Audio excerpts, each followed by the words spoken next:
Attention. This video is performed on a controlled range by experienced firearm handlers. Viewer discretion is advised. Today we're going to be testing out some of the most popular hunting cartridges against bushes, brambles, and branches. On the table in front of me, you're going to be seeing several weapon systems that can be used for hunting white-tailed deer, varmints, and feral hogs. Some of the calibers we have here today are the .22 long rifle, the .223, the .65 Creedmoor, the trusty dusty 30-30, and lastly, the .450 Bushmaster. How this test is going to work, we are going to fire 3 rounds from each rifle downrange. The target is approximately 50 yards away, and it is through various branches, brambles, and bushes to see what kind of deflection that we can create or not out of these weapons. So without further ado, let's get right into the firing test. First up, the Ruger 1022 chambered in .22 long rifle.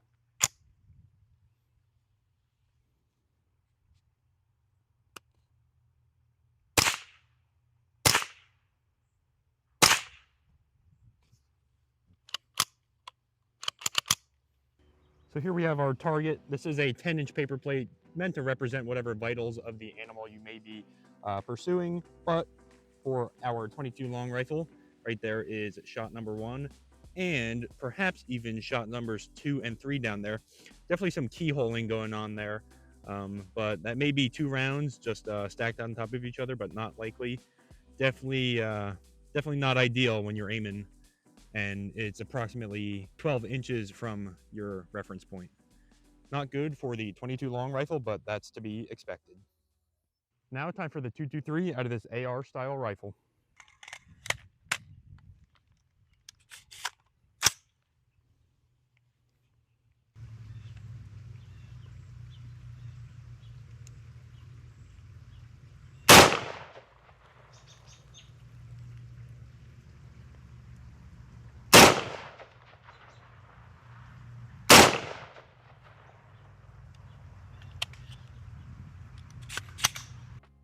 All right, so our .223 fared pretty well.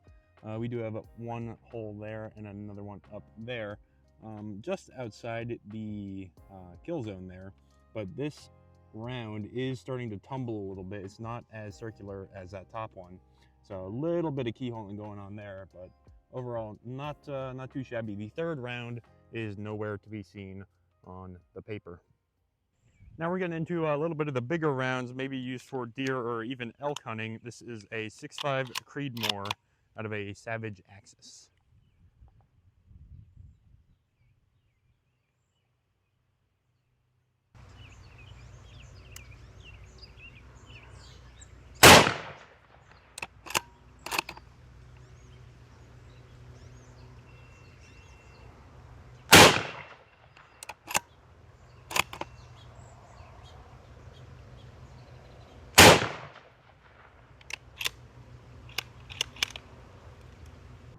For our 6.5 test, we do have something pretty interesting going on here. We have 1, 2, 3, 4 new holes in the target. These 2 right here, this one and this one, those are pretty straight shots, but these other 2, I'm not too sure because I only shot 3 rounds, but this one definitely looks like it keyholed quite a bit. That round is coming in sideways.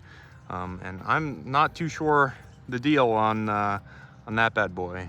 I don't know if something like came out the back, but looking through it, it went through the pallet behind here, as well as the paper target. But the 6.5, as expected, did much better than the previous 2 rounds.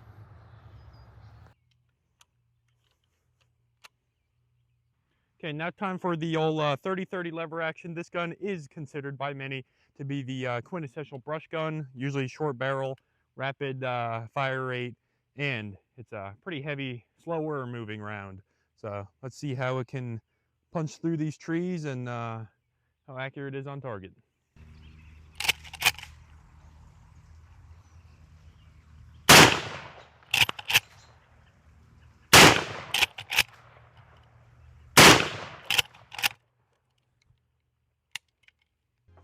Well, unfortunately for the 30-30, only one of the rounds was on target. The other one did keyhole pretty badly there. That's almost vertical for that round. And then last one, all the way up here, This one also looks like it keyholed pretty bad to this target, and it is quite a ways off of the center. Okay, now it's time for the big boy, the old 450 Bushmaster. It is a .45 round, almost a 50 cal, out of a Ruger American Ranch Gen 2. Big old muzzle brake on the end there. I do not have any sights or optics on here, but we're just going to aim down the barrel and see what we can't do with this 450 Bushmaster. Here we go.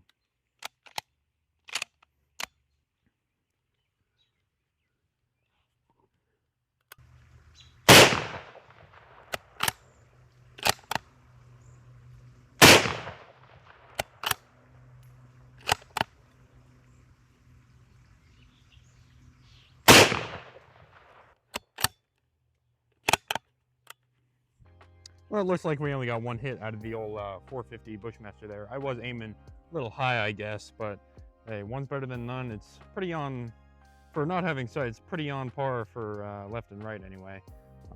But yeah, that's not the most objective of tests, but it does have very good form there, I guess. Not keyholing at all, just punch right through all that brush and right through our target. A little hard to measure the accuracy on that one, as I said, so apologies for that. But that should conclude our little range test. I'd say that from this test, the 6.5 did the best. Does have 4 holes, so one of the rounds must have shattered and then went off to the right of the target there. But overall, not too bad from all of these rounds, other than the old keyholing 30-30 and the my bad 450 BM. Do have a little 22 down there, but that's to be expected. I'd like to take this time to say I do not condone the shooting at anything that isn't in your sight picture very clearly and you know what you are shooting at. One of the big main firearm operating rules is know what your target is and what is beyond your target. And if you don't have step 1 of that, it's pretty hard to have step 2 of that process there. But this is just a show. Some guys see brown, they send around, but hey, to each their own, I guess. But I do not recommend shooting at something that does not present a clear shot. Not only could it potentially injure the animal non-fatally, but it could also bring about problems of things that are behind your target.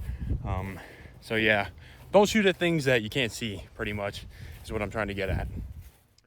That's going to be it from me today. Let me know what your thoughts are about this experiment today. A lot of guns perform pretty well, others not so much. But yeah, let me know what you thought, what rounds you would like to see in the next potential iteration of this challenge. It's pretty fun just shooting through these bushes and whatnot and see what happens and how these different rounds react. But yeah, that's it for me. Thanks for watching, and I'll see you in the next one.